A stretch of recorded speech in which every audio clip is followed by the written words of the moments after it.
করছে আমরা দেখছি, আমরা শুনছি, আমরা সব দেখিও নাই, কিন্তু আমরা জানি তাদের আশীর্বাদ, তাদের প্রার্থনা ঈশ্বর থেকে রেখে গেছিল, কিন্তু এত তাড়াতাড়ি এইভাবে একবারে নিয়ে যাবো আমরা ভাবতে পারি।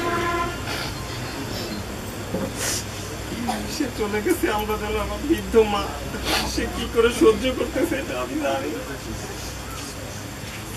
আমার মা গেলেও মনে আমরা এত কষ্ট পাইতাম না, কারণ মার কত কষ্ট, ছেলের কবরে সে মাটি দেবে, মা যেন এই কষ্ট সহ্য করতে পারে, ঈশ্বরের কাছে প্রার্থনা করবেন সবাই যে কদিন বেঁচে থাকে আমার মা যেন সুস্থ থাকতে পারে, আমরা যেন তাকে সম্মানের সহিত রাখতে পারি, তার সেবা করতে পারি। আমার ভাইয়ের ছেলে মেয়েদের নিয়ে, বৌদিকে নিয়ে আমরা যেন এক পরিবারের মতো আমরা আছি, সবাই জানেন, আমরা যেন সেইভাবে থাকতে পারি, সেইভাবেই যেন আমরা সবাই মিলেমিশে থাকতে পারি। আমার 6টা বোন আছে, তাদের জন্য প্রার্থনা করবেন, তারাও অনেক কষ্ট পেয়েছে। বড় ভাই আমাদের সবাই গার্জিয়ান ছিল, সবাই আমাদের জন্য প্রার্থনা করবেন। ধন্যবাদ।